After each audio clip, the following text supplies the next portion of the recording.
ദൈവം അബ്രഹാമിന്റെ അടുക്കൽ എന്തോ പറഞ്ഞെന്നറിയോ? നീ നെടുകയും കുറുകയും സഞ്ചരിക്കുക.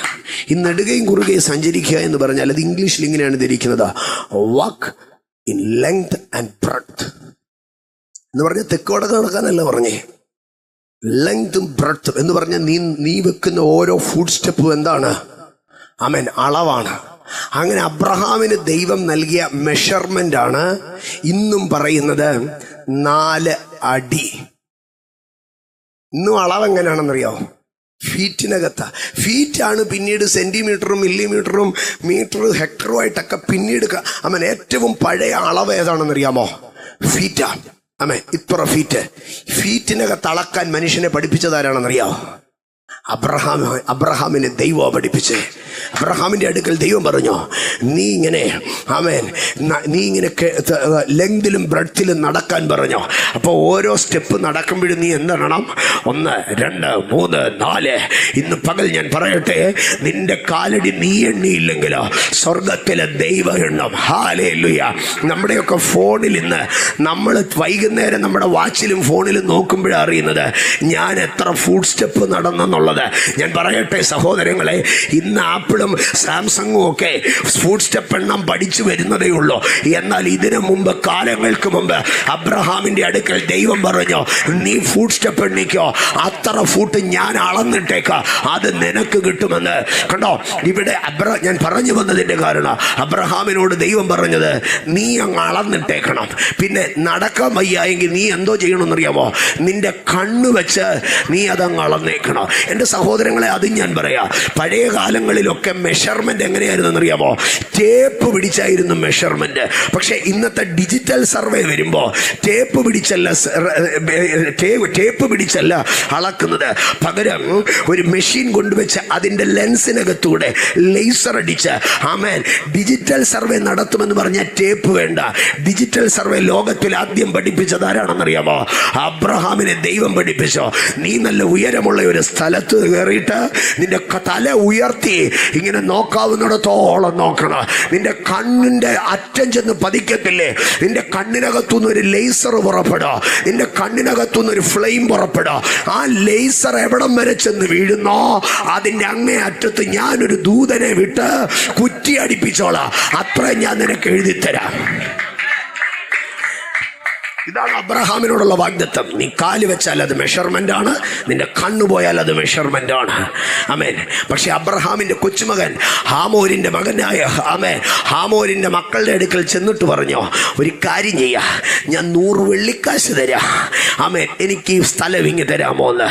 കാല് വെച്ച് വിശ്വാസത്തിൽ കൈവശമാക്കേണ്ടത്, കണ്ണു വെച്ച് വിശ്വാസത്തിൽ കൈവശമാക്കേണ്ടത്, കാശ് കൊടുത്ത് കൈവശമാക്കാൻ നിന്ന പാണി 8ന്റെ ഇത് കിട്ടോ.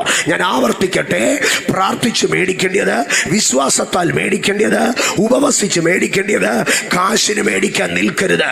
ഇന്ന് പകൽ ഞാൻ ആവർത്തിക്കട്ടെ, നിങ്ങളുടെ കയ്യിൽ കാശുണ്ടെന്ന് പറഞ്ഞ് പിള്ളേർക്ക് അഡ്മിഷൻ മേടിച്ചു കൊടുക്കരുത്. നിങ്ങളുടെ കയ്യിൽ കാശുണ്ടെന്ന് പറഞ്ഞ് പിള്ളേരെ വിദേശത്ത് വിടരുത്. പകരം പ്രാർത്ഥിച്ച് വിദേശത്ത് വിട്, പ്രാർത്ഥിച്ച് അഡ്മിഷൻ മേടിക്കുക, പ്രാർത്ഥിച്ച് നന്മ മേടിക്കുക. കാശുണ്ടെന്ന് പറഞ്ഞ് വീട് പണിയരുത്, പ്രാർത്ഥിച്ച് വീട് പണി. കാശുണ്ടെന്ന് പറഞ്ഞ് വണ്ടി മേടിക്കരുത്. സ്തോത്രം. പ്രാർത്ഥിച്ച് ദൈവത്തിൽ നിന്ന് പ്രാപിക്കുക. പൗലോസ് പറഞ്ഞു, ഞാൻ കർത്താവിങ്കൽ നിന്ന് പ്രാപിക്കുക. എൻ്റെ സഹോദരങ്ങളെ, പ്രസംഗം മാത്രമല്ല കർത്താവിൽ നിന്ന് പ്രാപിക്കുന്നത്, ദൂത് മാത്രമല്ല കർത്താവിൽ നിന്ന് പ്രാപിക്കുന്നത്, എല്ലാം നല്ല ദാനവ തികഞ്ഞവരോ ഉയരത്തിൽ വെളിച്ചങ്ങളുടെ പിതാവിങ്കൽ നിന്ന്. സ്തോത്ര. നമ്മുടെ മുൻതലമുറയൊക്കെ കടന്നു വന്നാൽ സ്തോത്രം, നമ്മുടെ മുൻതലമുറയുടെ മുൻതലമുറ അവരൊക്കെ എന്താ പറഞ്ഞെന്നറിയാമോ? നമുക്ക് എൻ്റെ അപ്പച്ചന്മാരെ എന്നെ ഏൽപ്പിച്ച പൂർവിക സ്വത്ത് നിന്നെ തരികയാണ്. അത് കഴിഞ്ഞു വന്നവരെന്താ പറയുന്നറിയാമോ? ഞാൻ കഷ്ടപ്പെട്ട് അധ്വാനിച്ചതാണ് നിനക്ക് തരുന്നത്. എന്നാൽ ഇന്നിൻ്റെ തലമുറയോട് ഞാൻ പറയുകയാണ്, പൂർവ്വ പാരമ്പര്യ സ്വത്തല്ല നമ്മൾ കൈമാറേണ്ടത്, നമ്മൾ അധ്വാനിച്ചുണ്ടാക്കിയതുമല്ല നമ്മുടെ തലമുറകൾക്ക് കൈമാറേണ്ടത്. പൗലോസ് പറഞ്ഞതുപോലെ തലമുറകളുടെ അടുക്ക പറയണം, ഞാൻ കർത്താവിങ്കിൽ നിന്ന് പ്രാപിച്ചത് നിങ്ങൾ കേൾപ്പിച്ചു തരുന്നു. മക്കളെ, ഈ കാണുന്ന വസ്തു കർത്താവ് എനിക്ക് നൽകിയതാ. കർത്താവ്, ഈ കാണുന്ന മക്കളെ, ഈ കാണുന്ന ശുശ്രൂഷ കർത്താവ് എനിക്ക് നൽകിയതാ. മക്കളെ, ഈ കാണുന്ന സിസ്റ്റം ഒക്കെ കർത്താവ് എനിക്ക് നൽകിയതാ. ഞാൻ കർത്താവിങ്കിൽ നിന്ന് പ്രാപിച്ചത് നിങ്ങൾ കേൾപ്പിച്ചു തരുന്നു. അങ്ങനെ ഒരു ഉറപ്പുണ്ടെങ്കിൽ ഇന്ന് പകൽ ദൈവസന്നിധിയിൽ അത് നിരന്തരവും സുനിശ്ചിതവുമായിരിക്കും. എന്റെ സഹോദരങ്ങളെ, ഞാൻ പറഞ്ഞു വന്നതിന്റെ കാരണം യാക്കോബ് അവിടെ ഒരു തെറ്റ് ചെയ്തു. വിശ്വാസത്തിൽ മേടിക്കേണ്ടത് കാശിന് മേടിച്ചു. അതാണ് തന്റെ ഒരു പ്രശ്നം. ഞാൻ അതിനെ വിടുകയാണ്, അതൊരു പ്രബോധനമായി പറഞ്ഞതെന്ന് മാത്രം. എന്നാൽ ശേഖേമിൽ യാക്കോബിന്റെ സമാധാനം നഷ്ടപ്പെട്ടു. ശേഖേമിൽ മക്കൾക്ക് പോരായിക വന്നു. 3 ഉൽപ്പത്തി 34 അവസാനത്തിലേക്ക് കടന്നു വരുമ്പോൾ, അതിന്റെ 30-ാം വാക്യത്തിലേക്ക് വരുമ്പോൾ, 30-ാം വാക്യത്തിൽ അവിടെ ഇങ്ങനെയാണ് കാണുന്നത്: അപ്പോൾ യാക്കോബ് ശിവയോടും ലേവിയോടും, ഈ ദേശനിവാസികളായ കനാന്യരുടെയും പെരിസരുടെയും ഇടയിൽ നിങ്ങൾ എന്നെ നാറ്റിച്ചു, വിഷമത്തിലാക്കി. അത് ഞാൻ പറഞ്ഞതാണ്. ഞാൻ ആൾ ചുരുക്കമല്ലവനല്ലോ. അവർ എനിക്ക് വിരോധമായി കൂട്ടം കൂടി എന്നെ തോൽപ്പിക്കുകയും ഞാനും എൻ്റെ ഭവനവും നശിക്കുകയും ചെയ്യും. യാക്കോബിന് ഭയം വരാൻ തുടങ്ങി. യാക്കോബ് എത്രയോ പ്രാവശ്യം ദൈവത്തെ കണ്ട പുള്ളിയാ. പക്ഷെ പ്രശ്നം വന്നാൽ പുള്ളി ആദ്യം എന്ത് പറയുന്നറിയാമോ? നെഗറ്റീവ് പറയും. ആമേൻ. എന്ത് പ്രശ്നം വന്നാലും പുള്ളി ഒട്ടനെ പറയും, ഞാൻ നശിക്കും, ഞാൻ നശിക്കും. വാർദ്ധക്യം എത്തിയിട്ടും പുള്ളി മാറിയില്ല. പുള്ളി എന്നും രാവിലെ പറയും, ഞാനിങ്ങനെ നര സങ്കടപ്പെട്ട് എൻ്റെ നര ദുഃഖത്തോടെ പാതാളത്തിൽ ഇറങ്ങത്തേ ഉള്ളൂ. യാക്കോബിന്റെ ഒരു ശീലമായിരുന്നു. എത്ര എൻകൗണ്ടർ കിട്ടിയാലും, എത്ര ഡെലിവറൻസ് കിട്ടിയാലും, എത്ര നന്മ കിട്ടിയാലും, പ്രശ്നം വരുമ്പോൾ പുള്ളി അതെല്ലാം വിടും. എന്നിട്ട് പുള്ളി പിന്നെയും പറയാൻ തുടങ്ങും പഴയ നെഗറ്റീവ്. ഞാൻ അവിടെ നിന്ന് പോവുകയാണ്. പക്ഷേ യാക്കോബ് ഏറ്റവും ഭയപ്പെട്ട സ്ഥലമാണ് ശേഖേം. പക്ഷേ ഈ ശേഖേമിലവർ ദൈവത്തിന്റെ മുഖം കണ്ടു. ഇന്ന് പകൽ ദൈവത്തിന്റെ പൈതലേ, നിന്റെ സമാധാനം നഷ്ടപ്പെട്ട ഇടത്ത്, നിനക്ക് പോരായിക വന്ന ഇടത്ത്, ആമേൻ, നീ ഭയപ്പെട്ട ഇടത്ത് ദൈവത്തിന്റെ മുഖം കാണും. അവർ ശേഖേമിൽ വന്നു, അവർ ദൈവത്തിന്റെ മുഖം കണ്ടു. അടുത്ത ഭാഗത്തിലേക്ക് വരാം. ശേഖേമിന്റെ 1-ാമത്തെ ചരിത്രം ഞാൻ പറഞ്ഞു, അത് യാക്കോബിന്റെ ചരിത്രമാണ്. മാത്രമല്ല, ഞാൻ ഒന്ന് പറഞ്ഞല്ലോ, 100 വെള്ളിക്കാശിന് യാക്കോബ് നിലം വാങ്ങി. എന്നാൽ യാക്കോബ് 100 വെള്ളിക്കാശ് അവിടെ ഇട്ടിട്ട് ആ വസ്തു കളഞ്ഞിട്ട് പോയി. യാക്കോബ് ആ വസ്തു വിറ്റെന്ന് അവിടെ എഴുതിയോ? ഇല്ല. യാക്കോബിന് സാമ്പത്തിക നഷ്ടം വന്ന സ്ഥലം ശേഖേം. പക്ഷെ അതേ ഇടത്ത് വർഷങ്ങൾക്ക് ശേഷം ശേഖേമിൽ അവർ ദൈവത്തിന്റെ മുഖം കണ്ടു. ശേഖേമിന്റെ 1-ാമത്തെ ചരിത്രം യാക്കോബുമായി ബന്ധപ്പെട്ടതാണെങ്കിൽ, ശേഖേമിന്റെ 2-ാമത്തെ ചരിത്രം യോസെഫുമായി ബന്ധപ്പെട്ടതാണ്. ഈ യാക്കോബ് ശേഖേമിൽ ഒത്തിരി സങ്കടപ്പെട്ടെങ്കിലും ഒക്കെ യാക്കോബിന്റെ പുത്രന്മാർക്ക് ശേഖേം ഇഷ്ടമായിരുന്നു. കാരണം ഇവിടെ വെച്ചാണ് അവര് ഹാമോരിന്റെ പുത്രന്മാരെ എല്ലാം ആക്രമിച്ചു, കൊള്ളയിട്ടു, സമ്പത്ത് കൊണ്ടുവന്നു. അവരുടെ ഈ ടീനേജിൽ അവർ അടിച്ചു പൊളിച്ച ഒരു സ്ഥലമായിരുന്നു. ഏതെന്നറിയാമോ? ശേഖേം. അകൽ അവർക്ക് ഈ ശേഖേമിനെ ഇഷ്ടമായിരുന്നു. അതുകൊണ്ട് ആടുമേയ്ക്കാൻ ഒരു പ്രാവശ്യം അപ്പൻ ആടുമേയ്ക്കാൻ പറഞ്ഞ ഉടനെ ഇവര് പറഞ്ഞു, നമുക്ക് എവിടെ പോകാം? ശേഖേമിൽ പോകാം. ഇവരിങ്ങനെ ശേഖേമിൽ പോയി ആടുമേയിച്ചു. യാക്കോബിന്റെ 10 പുത്രന്മാർക്ക് അവിടെ ആടുമേഴിക്കാൻ ഇഷ്ടമായിരുന്നു. അപ്പോൾ ഹെബ്രോൻ താഴ്വരയിൽ താമസിക്കുന്ന യാക്കോബിന്റെ മക്കൾ ശേഖേമിൽ ആടുകിനെ മേയ്ക്കാൻ പോയി. ഒരു ദിവസം യാക്കോബ് തന്റെ ഇളയ മകൻ യോസെഫിന്റെ അടുക്കൽ പറഞ്ഞു, യോസെഫ്, നീ ശേഖേം വരെ ഒന്ന് പോകണം. നിന്റെ സഹോദരന്മാർ എങ്ങനെ ഇരിക്കുന്നുവെന്ന് നീ പോയി അന്വേഷിച്ച് കടന്നു വരാൻ പറഞ്ഞു. അങ്ങനെ യോസെഫ് അവിടെ നിന്ന് ശേഖേമിലേക്ക് കടന്നുപോയി. ഞാൻ ആ ഭാഗത്തിലേക്ക് നിങ്ങളെ കൊണ്ടുപോകാം. ഉൽപ്പത്തി പുസ്തകം 37-ാം അധ്യായം 13-ാം വാക്യത്തിലേക്ക് വരുമ്പോൾ, ഇസ്രായേൽ 12-ാം വാക്യം, അവന്റെ സഹോദരന്മാർ അപ്പന്റെ ആടുകളെ മേയ്പ്പാൻ ശേഖേമിൽ പോയിരുന്നു. ഇസ്രായേൽ യോസെഫിനോട്, നിന്റെ സഹോദരന്മാർ ശേഖേമിൽ ആട് മേയ്ക്കുന്നുണ്ടല്ലോ, വാ, ഞാൻ നിന്നെ അവരുടെ അടുക്കൽ അയക്കുമെന്ന് പറഞ്ഞതിന് അവൻ അവനോട്, ഞാൻ പോകാമെന്ന് പറഞ്ഞു. അവൻ അവനോട്, നീ ചെന്ന് നിന്റെ സഹോദരന്മാർക്ക് സുഖം തന്നെയോ, ആടുകൾ നന്നായിരിക്കുന്നു എന്ന് നോക്കി വന്ന് വസ്തുത അറിയിക്കണമെന്ന് പറഞ്ഞ് ഹെബ്രോൻ താഴ്വരയിൽ നിന്ന് അവനെ അയച്ചു. അവൻ ശേഖേമിലെത്തി. ഹെബ്രോനിൽ നിന്ന് ശേഖേമിലെത്തി. ഹെബ്രോൻ എന്ന് പറഞ്ഞാൽ കൂട്ടായ്മ എന്ന അർത്ഥം. കൂട്ടായ്മയിൽ നിന്ന് യോസെഫ് ശേഖേമിലെത്തി. യോസെഫിന്റെ ലൈഫിന്റെ അടുത്ത ലെവൽ ആരംഭിക്കുക. സ്തോത്രം. ഹെബ്രോനിൽ നിന്ന് ശേഖേമിലേക്ക്, ഹെബ്രോനിൽ നിന്ന് ശേഖേമിലേക്ക് ആ ഒരു ഭാഗം മാത്രം എടുത്ത് പഠിപ്പിച്ചാലേ അതിന്റെ മനോഹാരിതയിലേക്ക് ഇറങ്ങാൻ കഴിയത്തുള്ളൂ. എൻ്റെ സഹോദരങ്ങളെ, ജീവിതത്തിന്റെ ഷിഫ്റ്റ് ആരംഭിക്കുന്നത്, യോസെഫിന്റെ ജീവിതത്തിന്റെ ഷിഫ്റ്റ് ആരംഭിക്കുന്നത് ഹെബ്രോനിൽ നിന്ന് ശേഖേമിലേക്ക്. ഹെബ്രോൻ എന്ന് പറയുന്നത് ഒരു കംഫർട്ട് സോണാണ്. ഹെബ്രോൻ എന്ന് പറയുന്നത് ഒരു കൂട്ടായ്മയുടെ സ്ഥലമാണ്. ഹെബ്രോൻ എന്ന് പറഞ്ഞാൽ ഭയങ്കര നന്മയുടെ സ്ഥലമാണ്. പക്ഷേ തൻ്റെ വാഗ്ദത്വത്തിലേക്കുള്ള യാത്രയിലെ ഒന്നാമത്തെ സ്റ്റെപ്പ് എന്തായിരുന്നെന്നറിയാമോ? കംഫർട്ട് സോണിൽ നിന്ന് പൊളിക്കുക എന്നുള്ളതായിരുന്നു. മുമ്പോട്ട് പോകാം. ഇങ്ങനെ അദ്ദേഹം ശേഖേമിലെത്തി. അടുത്ത 14 വാക്യത്തിന്റെ അവസാനം ഇങ്ങനെയാണ്: ഹെബ്രോൻ താഴ്വരയിൽ നിന്ന് അവനെ അയച്ചു, അവൻ ശേഖേമിലെത്തി. അതിന്റെ 15 വാക്യത്തിൽ ഇങ്ങനെയാണ് എഴുതിയിരിക്കുന്നത്: അവൻ വെളിമ്പ്രദേശത്ത് ചുറ്റി നടക്കുന്നത് ഒരുത്തൻ കണ്ടു. സ്തോത്രം. ഇവിടെ യോസെഫിന്റെ അടുക്കൽ നാം കടന്നു ചെന്ന് ചോദിക്കാം, യോസെഫ്, താങ്കൾക്ക് ശേഖേമിനെ അറിയാമോ? യോസെഫ് പറയും, പിന്നെ നല്ല ഓർമ്മയുണ്ട്. എൻ്റെ ചേട്ടന്മാരെ അന്വേഷിച്ച് ഞാൻ പോയ വഴിക്ക് ഞാൻ ചുറ്റി നടന്ന വെളിമ്പ്രദേശമാണ് ശേഖേം. മലയാളത്തിൽ വെളിമ്പ്രദേശത്ത് ചുറ്റി നടന്നു എന്ന ഒറ്റ വാക്കാണ്. പക്ഷേ ഇംഗ്ലീഷിൽ ഇങ്ങനെയാണ് എഴുതിയിരിക്കുന്നത്: one man found him wondering in the field. അവനിങ്ങനെ അലഞ്ഞു തിരിയുകയാ, ചുറ്റിത്തിരിയുകയാ. ഒരു മനുഷ്യൻ ചുറ്റിത്തിരിയുക എന്ന് പറഞ്ഞാൽ, ആമേൻ, 1 വർഷം കഴിഞ്ഞിട്ടും അവൻ എവിടെ തന്നെ നിൽക്കുകയാ? അവിടെ തന്നെ നിൽക്കുകയാ. ജീവിതത്തിലെ മുന്നേറ്റമില്ലാതെ അലഞ്ഞു തിരിയുന്ന ശേഖേം. ആമേൻ. യോസെഫ്, ശേഖേം നിനക്ക് എന്ത് നൽകി? യോസെഫ് പറയാ, ശേഖേമിൽ ഞാൻ ഒത്തിരി അലഞ്ഞു തിരിഞ്ഞു. ശേഖേമിൽ ഞാൻ ഒത്തിരി അലഞ്ഞു തിരിഞ്ഞു. എൻ്റെ സഹോദരങ്ങളെ, ഞാനൊരു കാര്യം പറയാ, ശേഖേമിൽ യോസെഫ് ദൈവത്തെ കണ്ടില്ല. ശേഖേമിൽ യോസെഫ് ദൈവത്തെ കണ്ടില്ല. പക്ഷേ ആമേൻ, ശേഖേമിൽ യോസെഫ് ദൈവത്തെ കണ്ടില്ല. പക്ഷെ 15 വാക്യം പറയുന്നത്, ശേഖേമിൽ അവൻ വെളിമ്പ്രദേശത്ത് ചുറ്റി നടക്കുന്നത് ഒരുത്തൻ കണ്ടോ. ഒരുത്തൻ കണ്ടോ. ഇന്ന് പകൽ ഞാൻ ഒരു കാര്യം പറയട്ടെ, നീ ശേഖേമിൽ ദൈവത്തെ കണ്ടില്ലെങ്കിലോ നീ ചുറ്റി നടക്കുന്നത് കാണുന്ന ഒരുത്തനുണ്ട്. ഇന്ന് പകൽ എത്ര പേർ വിശ്വസിക്കുന്നു യാക്കോബ് യോസെഫ് ശേഖേമിൽ ചുറ്റി നടക്കുന്നത് ഒരുത്തൻ കണ്ടോ? ഇന്ന് രാത്രി നീ തിരിച്ചറിയണം, ഇന്ന് പകൽ നീ തിരിച്ചറിയണം, നിന്റെ ചുറ്റലുകൾ ആരും കാണുന്നില്ലെന്ന്, നിന്റെ അലച്ചിലുകൾ ആരും കാണുന്നില്ലെന്ന്, നിന്റെ സങ്കടങ്ങൾ ആരും കാണുന്നില്ലെന്ന് നീ വല്ലാതെ ഭാരപ്പെടുന്നുണ്ട്. പക്ഷേ ഒരു യാഥാർത്ഥ്യം ഇന്ന് പകൽ ഞാൻ നിന്നോട് പറയാ, നീ എവിടെ ചുറ്റിയാലോ നിന്റെ ഉഴൽച്ചകളെ എണ്ണി, നിന്റെ അലച്ചിലുകളെ എണ്ണി, നിന്നെ നന്നായി അറിയുന്ന ഒരുത്തനുണ്ട്. അവൻ വെളിമ്പ്രദേശത്ത് ചുറ്റി നടക്കുന്നത് ഒരുത്തൻ കണ്ടോ. ഒരുത്തൻ കണ്ടോ. നിന്റെ അപ്പനും അമ്മയും കണ്ടില്ലെങ്കിലോ ഒരുത്തൻ അത് കാണുന്നുണ്ട്. നിന്റെ സഹോദരങ്ങൾ കണ്ടില്ലെങ്കിലോ ഒരുത്തൻ അത് കാണുന്നുണ്ട്. നിന്റെ പാസ്റ്ററും കൂട്ടുവിശ്വാസികളും കണ്ടില്ലെങ്കിലോ ഒരുത്തൻ അത് കാണുന്നുണ്ട്. യോസെഫ് വെളിമ്പ്രദേശത്ത് ചുറ്റി നടക്കുന്നത് ഒരുത്തൻ കണ്ടോ. യോസെഫേ, അത് ആരാ കണ്ടത്? നിന്റെ ചേട്ടന്മാരാണോ? അല്ലല്ല. യോസെഫേ, അത് ആരാ കണ്ടത്? നിന്റെ അപ്പനാണോ? അല്ലല്ല. യോസെഫേ, നിന്റെ അമ്മയാണോ? ഇല്ല, എനിക്ക് അമ്മയില്ല.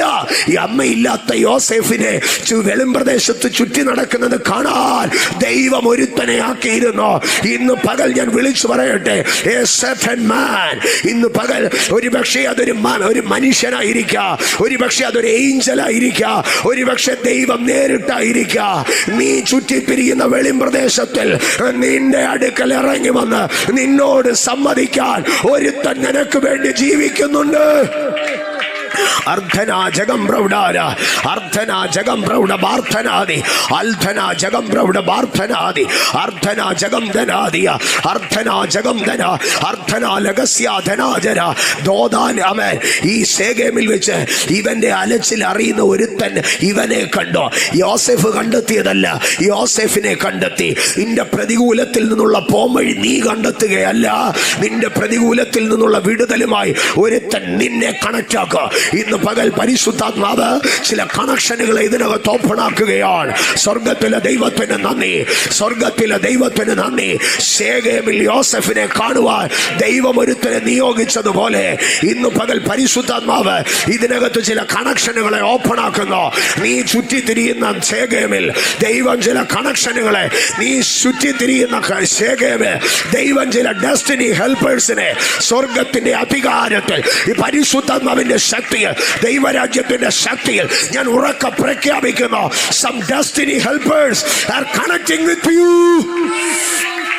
കരമടിച്ച് അന്യഭാഷകളിൽ അതിനെ സ്വീകരിച്ചാട്ട് ചില ഡെസ്റ്റിനി ഹെൽപ്പേഴ്സ് കണക്ട് ആകാൻ പോവുക. പരിശുദ്ധാത്മാവ് കണക്ട് ആക്കുക. കണക്ട് ആകട്ടെ. അപാലക ശബപ്രൗഢി മാർത്തനാജ അട്ടലം പട്ടാ പട്ടാ പട്ടാനിയ അകലം ജനാതക പ്രൗഷമ പ്രബോജിയ വീതലം ജപാനക പ്രൗസവ പ്രവാജിയ പ്രബാൽ കത്തോര മഹസ്യ ഥാനജകം പ്രവശ്യ. ഹോളി സ്പിരിറ്റ് കണ്ടോ? ആമേൻ. ഈ യോസെഫിനെ കണ്ടത് ചുമ്മാതെ വന്ന ഒരു വഴിപോക്കനല്ല. യോസെഫിനെ കണ്ടവൻ യോസെഫിന്റെ അടുക്കൽ ചോദിച്ചോ, നീ അന്വേഷിക്കുന്നത് എന്താ? യോസെഫ് പറഞ്ഞോ, ഞാൻ എൻ്റെ സഹോദരങ്ങളെ അന്വേഷിക്കുക. അപ്പോൾ ഈ മനുഷ്യൻ അവനോട് പറയുക, അവരെവിടാണെന്ന് എനിക്കറിയാം, അവർ പോകുന്ന റൂട്ട് എനിക്കറിയാം, അവർ പറയുന്നത് കേട്ട ഒരുത്തനാ ഞാൻ. ഇന്ന് പകൽക്കാല് ആമേ നീ എന്തന്വേഷിക്കുന്നോ അതെവിടാണെന്ന് നീ അന്വേഷിക്കുന്നവരുടെ അന്തർഗതം തിരിച്ചറിഞ്ഞ് നിന്നോട് പറഞ്ഞു തരുവാൻ കഴിയുന്ന ഒരു പരിശുദ്ധാത്മാവ് ഇന്ന് പകൽ നിനക്ക് വേണ്ടി ഇറങ്ങി വരികയാണ്. ശേഖേമിൽ ചുറ്റിത്തിരിയുന്ന യോസെഫിനെ കണ്ടെത്തിയ ഒരു മനുഷ്യനെ ഇന്ന് പകൽ പരിശുദ്ധാത്മാവ് നീയുമായി കണക്റ്റ് ആക്കുന്നു. സ്തോത്രം. മുമ്പോട്ട് പോകാം. വെളിമ്പ്രദേശത്ത് ചുറ്റി നടക്കുന്നത് ഒരുത്തൻ കണ്ടു. അവനോട് യോസെഫിനോട് അവൻ പറഞ്ഞു, എനിക്ക് നന്നായിട്ടറിയാം അവരെവിടെ പോയെന്ന്. അവർ ദോദാനിലേക്ക് പോയി. ദോദാനിലേക്ക് പോയെന്ന് സാറങ്ങനെ അറിഞ്ഞു. അവർ പറയുന്നതിനെ ഞാൻ സശ്രദ്ധം കേട്ടിരുന്നു.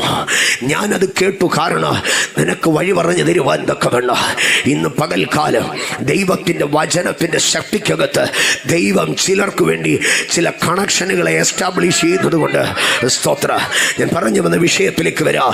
ശേഖേം യോസഫിന്റെ വാണ്ടറിംഗ് ഫീൽഡ് ആയിരുന്നു. ശേഖേം യോസഫ് അലഞ്ഞു തിരിഞ്ഞ സ്ഥലമായിരുന്നു.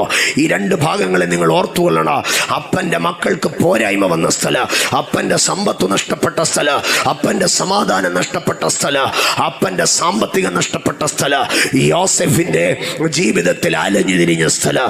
എന്നാൽ ഇതിന്റെ മനോഹാരിതയിലേക്ക് കടന്നു വരുവാൻ യോശുവയുടെ പുസ്തകം 24 അധ്യായത്തിലേക്ക് കടന്നു വരാം. യോശുവയുടെ പുസ്തകം 24 അധ്യായത്തിലേക്ക് കടന്നു വരുമ്പോൾ അതിൻ്റെ 28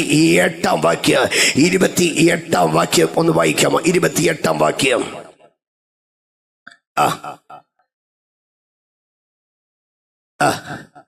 28 വാക്യം. 24 അധ്യായം 32 വാക്യം.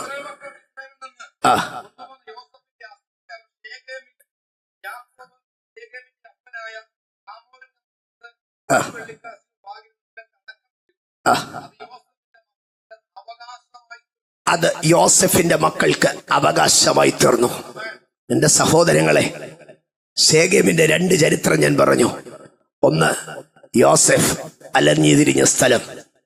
2, യാക്കോബ് 100 വെള്ളിക്കാശിന് മേടിച്ചു.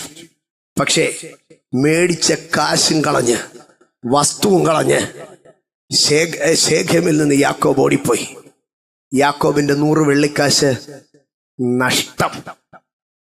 ജീസസ്.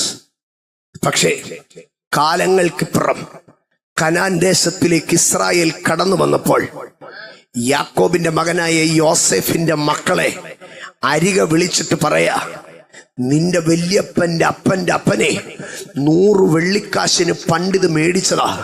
പക്ഷെ ആധാരം ഇന്ന് ഭൂമിയിലില്ല. കയ്യൂക്കുള്ളവൻ കയ്യേറി. പക്ഷേ എൻ്റെ പുസ്തകത്തിൽ അത് കിടപ്പുണ്ട്. നിനക്ക് ഞാനത് അവകാശം തരികയാ. യാക്കോബ് കൊടുത്ത 100 വെള്ളിക്കാശിന്റെ കടം ഇവിടെ ഇപ്പോൾ യോശുവ ശേഖേമിൽ അവകാശം നൽകുകയാ.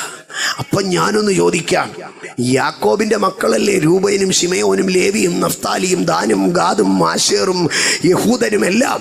എന്നിട്ടെന്താ ഈ ബെന്യാമീൻ ഉൾപ്പെടെ വേറെ ആർക്കും അത് കൊടുക്കാഞ്ഞത്? അതിൻ്റെ കാരണം ഈ ശേഖേമിൽ അലഞ്ഞു തിരിഞ്ഞത് ആരായിരുന്നെന്നറിയാമോ? ഈ ശേഖേമിൽ അലഞ്ഞു തിരിഞ്ഞത് യോസെഫായിരുന്നു. ആകയാൽ 24:32 ഇസ്രായേൽ മക്കൾ മിസ്രൈമിൽ നിന്ന് കൊണ്ടുപോകുന്ന യോസെഫിന്റെ അസ്ഥികളെ അവർ ശേഖേമിൽ, യാക്കോബ് ശേഖേമിന്റെ അപ്പനായ ഹാമോരിന്റെ മക്കളോട് 100 വെള്ളിക്കാശിന് വാങ്ങിയിരുന്ന നിലത്ത് അടക്കം ചെയ്തോ.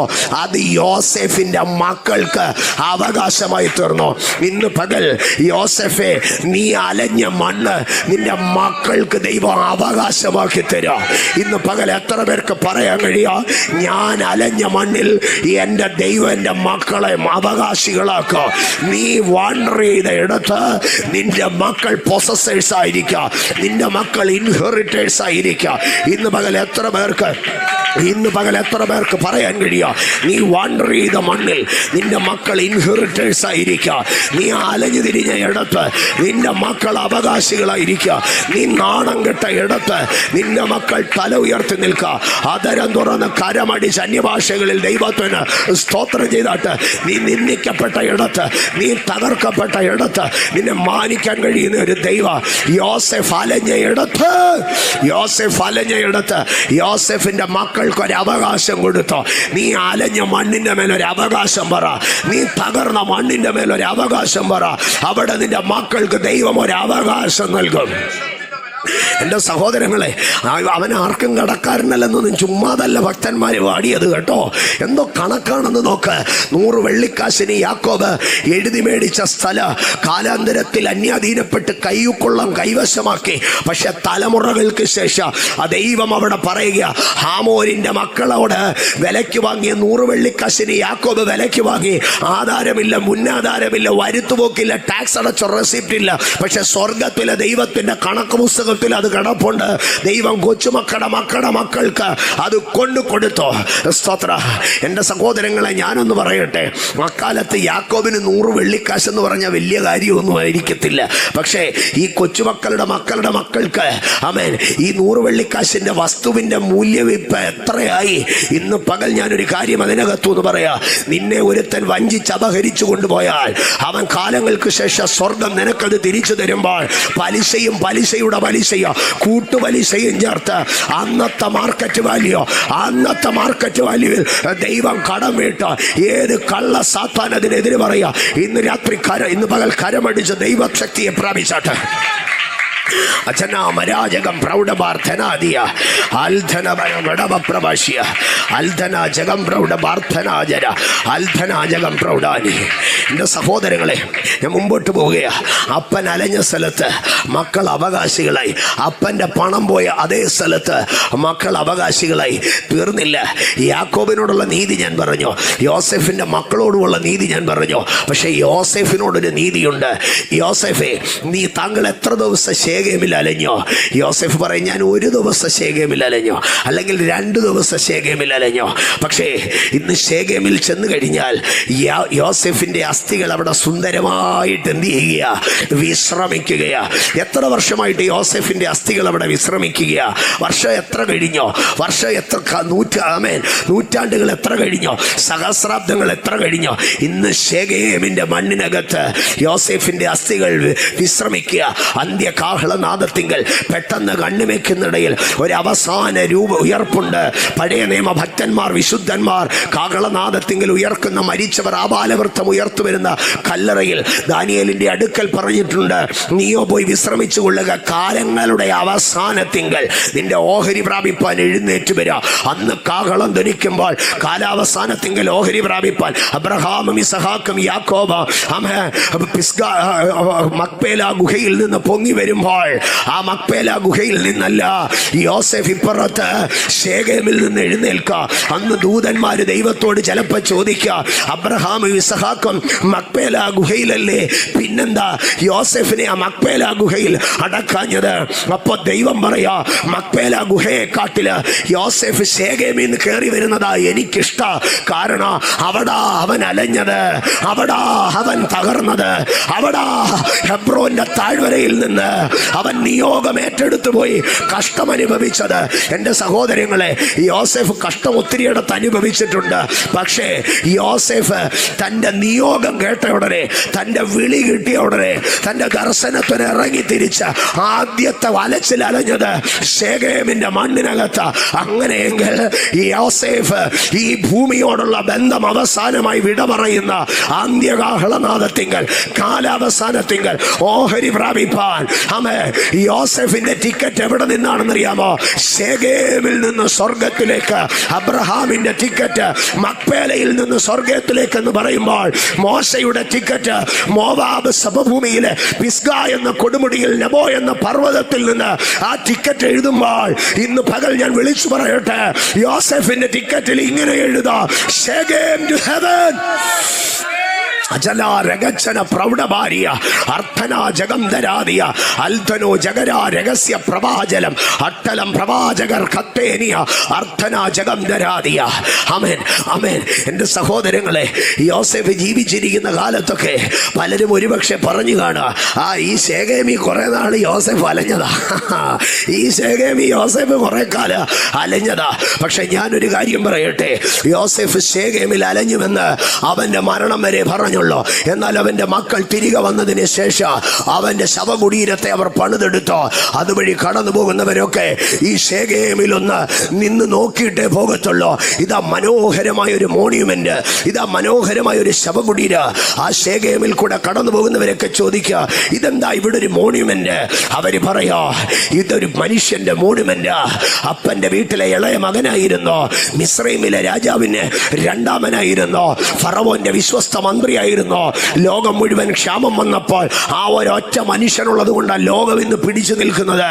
ഇതുപോലെ ഒരു ശ്രേഷ്ഠന്റെ ശവകുടീരമായത്. ഇന്ന് പകൽ ഞാൻ വിളിച്ചു പറയട്ടെ ദൈവമക്കളെ, ശെഖേമിന്റെ മണ്ണിലിറങ്ങുന്നവർ യോസെഫിന്റെ തല ഉയർത്തി നിൽക്കുന്ന ശവകുടീരം കാണാതെ പോകാൻ കഴിയത്തില്ല. ഞാനൊരു കാര്യം പറയാ, ശെഖേമിൽ യോസെഫ് അലഞ്ഞു തിരിഞ്ഞത് എത്ര പേര് കണ്ടു? ഒരുത്തനെ കണ്ടുള്ളൂ. പക്ഷേ ശെഖേമിലെ മനോഹരമായ യോസെഫിന്റെ ശവകുടീരം എത്ര പേര് കണ്ടു? എല്ലാരും കണ്ടു. Hallelujah, hallelujah. നിന്റെ തകർച്ചയിൽ ആരും അത് കണ്ടിട്ടില്ല, നിന്റെ കണ്ണുനീരിൽ ആരും അത് കണ്ടിട്ടില്ല. രാത്രിയുടെ യാമങ്ങൾ നീ ഇരുന്നിങ്ങനെ നെടുവീർപ്പിടുന്നത്, എന്ത് ചെയ്യണം, എങ്ങോട്ട് ചെയ്യണം, എങ്ങോട്ട് തിരിയണമെന്നറിയാതെ രാത്രിയുടെ ഇരുട്ടിനകത്ത്, അടച്ച 4 ചുവരിനകത്ത്, തുറക്കാത്ത ജനാലയ്ക്കകത്ത്, ആമേ, കട്ടിലിന്റെ താഴെ നീ ഇങ്ങനെ ആശങ്കപ്പെട്ടിരിക്കുന്നത് സ്വർഗത്തിലെ ദൈവവും നീയും അല്ലാതെ ആരും അറിഞ്ഞിട്ടില്ല. പക്ഷെ ഇന്ന് പകൽ ഞാൻ പറയാ, അപാജക പ്രൗഢഭാരി ശെഖേമിലെ അലച്ചിലറിഞ്ഞത് ഒരുത്തം മാത്രമാ. പക്ഷെ ശെഖേമിലെ മാന്യത ഒരു തലമുറയല്ല, തലമുറ അറിഞ്ഞോ. അങ്ങനെയെങ്കിൽ ഇന്ന് പറയാ, രഹസ്യത്തിൽ കാണുന്ന നിന്റെ പിതാവ് നിനക്ക് പ്രതിഫലം തരാം. രാത്രിയുടെ യാമങ്ങളിൽ ഒറ്റയ്ക്കിരിക്കാൻ അധൈര്യപ്പെടണ്ട. രാത്രിയുടെ ഇരുട്ടിൽ ദൈവത്തിന്റെ പാദപീഠത്തിൽ നിലമ്പാട് കിടക്കാൻ അധൈര്യപ്പെടണ്ട. ആരും ആശ്രയമില്ലാത്ത, ആരും ഓർക്കാത്ത, ആരും തിരിച്ചറിയാത്ത, ആരും ഗണ്യമാക്കാത്ത രാത്രികളിൽ നീ ഇരുന്ന് കരയാൻ അധൈര്യപ്പെടണ്ട. നിന്റെ കണ്ണുനീരിന് വില പറയുന്ന, നിന്റെ കണ്ണുനീരിന് മറുപടി പറയുന്ന, നിന്റെ രഹസ്യത്തിലെ കണ്ണുനീരിന് പരസ്യത്തിൽ മാന്യത പറയുന്ന ഒരു അപ്പൻ നിനക്ക്, ഒരു ദൈവം നിനക്ക്, ഒരു നല്ല യജമാനൻ നിനക്ക് സ്വർഗത്തിലുണ്ട്. പ്രൗഢമാർദ്ദനാദി. എൻ്റെ സഹോദരങ്ങളെ, യോശുവ 24:32 ഒറ്റ വാക്യത്തിൽ ദൈവം 3 കടങ്ങളെ തീർക്കുക. 1, യാക്കോബിന്റെ കാശിന്റെ കണക്ക്. 2, യോസെഫിന്റെ അലച്ചിലിന്റെ കണക്ക്. 3, യോസെഫിന്റെ തലമുറകളോടുള്ള കണക്ക്. കണ്ട, ഒറ്റ വാക്യത്തിൽ ദൈവം 3 തലമുറകളെ തൊടുക. Grand father Jacob, father Joseph and generation childrens. ദൈവത്തിനൊരു ഒറ്റ വാക്യം മതി. എന്തേ? 3 തലമുറകളോട്, 4 തലമുറകളോട്, തലമുറകളോടുള്ള കണക്ക് തീർക്കാൻ ഇന്ന് പകൽ ഞാൻ അങ്ങനെയെങ്കിൽ വിളിച്ചു പറയാ, ഒരു പുരുഷായുസിന്റെ കഷ്ടതയുടെ കടം തീർക്കാൻ എന്റെ ദൈവത്തിനൊരു ഒറ്റ ദിവസം മതിയെന്ന്. ഇന്റെ ദൈവം കടം പറയത്തില്ലെന്ന്. ഇന്റെ ദൈവം വിടുതലുകളുടെ ദൈവമാണെന്ന്. ശാപപ്രഭാതി അർത്ഥപ്രബല ഘടകച്ചരാതി അർത്ഥനാജകം പ്രൗഢവാർത്ഥനാസിയ. എൻ്റെ സഹോദരങ്ങളെ, അമ്മേ, യോശുവയുടെ പുസ്തകം 24:32 അത് യോശുവ തൻ്റെ യോസെഫിൻ്റെ മക്കൾക്ക് അവകാശമായി കൊടുത്തു. എന്നാൽ യോശുവയുടെ പുസ്തകം 24-ാം അധ്യായം 1-ാം വാക്യം ഇങ്ങനെയാണ് ആരംഭിക്കുന്നത്. യോശുവ സകല ജനത്തെയും ശെഖേമിൽ വിളിച്ചുകൂട്ടി. ആ ശെഖേമിൽ അവർ ദൈവത്തിൻ്റെ മുഖം കണ്ടു. ആ ശെഖേമിൽ നിന്ന് ഇപ്പോൾ ജനം പിരിയുകയാ. ശേഖേമിൽ നിന്ന് പിരിയുന്ന ജനം എങ്ങോട്ടാ പോകുന്നതെന്നറിയാമോ? 24 അധ്യായ 28 വാക്യത്തിൽ ആമേൻ അവിടെ ഇങ്ങനെയാണ് എഴുതിയിരിക്കുന്നത്. ഇങ്ങനെ യോശുവ ജനത്തെ താന്താങ്ങളുടെ അവകാശത്തിലേക്ക് പറഞ്ഞയച്ചു. ഇന്ന് പകൽക്കാലം ഞാൻ അതിന് 2 കാര്യങ്ങൾ പറയാ. ശേഖേമിന്റെ അവസ്ഥകൾ ജീവിതത്തിൽ കടന്നു വരിക. പക്ഷെ ആ ശേഖേമിൽ എല്ലാവരും നിന്നെ മുതുക് കാണിക്കുക. ആ ശേഖേമിൽ എല്ലാവരും നിനക്ക് പുറംതിരിയുക. പക്ഷെ എല്ലാ കാലവും ആ ശേഖേമിൽ നീ നിൽക്കത്തില്ല. യോശുവ എന്ന ഒരു അഭിഷക്തനെ ദൈവ ശേഖേമിലേക്ക് കൊണ്ടുവന്നോ. എന്നിട്ട് ജനത്തോട് പറഞ്ഞോ, നിങ്ങൾ ഈ ശേഖേമിൽ നിൽക്കണ്ട, നിങ്ങൾ ഈ ശേഖേമിൽ നിൽക്കണ്ട. ഞാൻ നിങ്ങളെ പുഷ് ചെയ്യുക, ഞാൻ നിങ്ങളെ പറഞ്ഞു വരിക, ഞാൻ നിങ്ങളെ തള്ളിവിടുക. എങ്ങോട്ട്? നിന്റെ അവകാശത്തിലേക്ക്. നീ അലഞ്ഞ ശേഖേമിൽ നിന്ന് നിന്റെ അവകാശത്തിലേക്ക് നിന്നെ കണക്ട് ചെയ്യാൻ ദൈവം ചില അഭിഷക്തന്മാരെ നിന്റെ മേൽ അയക്കുക, നിന്റെ മേൽ നിയോഗിക്കുക. നീ അലഞ്ഞ ശേഖേമിൽ നിന്ന്, നീ കറങ്ങിയ ശേഖേമിൽ നിന്ന് ദൈവം നിന്നെ അവകാശത്തിലേക്ക്, സ്തോത്രം, അവകാശത്തിലേക്ക് കണക്ട് ചെയ്യുക. സ്തോത്രം, സ്തോത്രം, സ്തോത്രം. ഞാൻ അതിനെക്കാട്ടിലും പ്രധാനമായ ഭാഗം പറയാം. യോസെഫ് ശേഖേമിൽ നിന്ന് ജനത്തെ താന്താന്റെ അവകാശത്തിലേക്ക് പറഞ്ഞയച്ചു. ഈ ക്രിസ്തീയ യാത്രയിൽ ശേഖേമുകൾ കടന്നു വരും. എല്ലാവരും മുതുക് കാണിക്കും. ആമേൻ. സകലവും നഷ്ടപ്പെട്ടുവെന്ന് തോന്നും, എല്ലാം പ്രതികൂലമായെന്ന് തോന്നും. പക്ഷേ ഒരു കാര്യം നമുക്ക് ഉറപ്പോടുകൂടി പറയാം, ഈ ശേഖേമിൽ നിന്ന് ഞാൻ എൻ്റെ അവകാശത്തിലേക്ക് കടന്നു പോകും. ഞാൻ ധൈര്യപ്പെടരുത്. ലോകമേതും യോഗ്യമല്ലെന്ന് എനിക്ക് ഓതിയോൻ, ശോകമില്ല, ഭാഗ്യം എനിക്ക് ഉണ്ട് ക്രിസ്തുവിൽ. ഇന്ന് പകൽ വിശ്വസിച്ചാട്ടെ, എനിക്ക് ഒരവകാശമുണ്ട്. And he will send me to that inheritance. ഇന്ന് നീ ആയിരിക്കുന്ന ഈ ഭൂമിയിലെ ശേഖരനെ നോക്കി പറ, നിത്യതയിൽ എനിക്കൊരവകാശമുണ്ട്. സ്തോത്രം. വായിച്ച വേദഭാഗത്തിന്റെ ആരംഭത്തെങ്കിലേക്ക് കടന്നു വരാം. അവിടെ ഇങ്ങനെയാണ് എഴുതിയിരിക്കുന്നത്. യോശുവ ജനത്തെ ശേഖേമിൽ കൂട്ടി. അവർ ദൈവത്തിന്റെ സന്നിധിയിൽ വന്നു നിന്നു. They stood before God. അവർ ദൈവത്തിന്റെ മുമ്പിൽ നിന്നു, ദൈവത്തെ അഭിമുഖമായി കണ്ടു.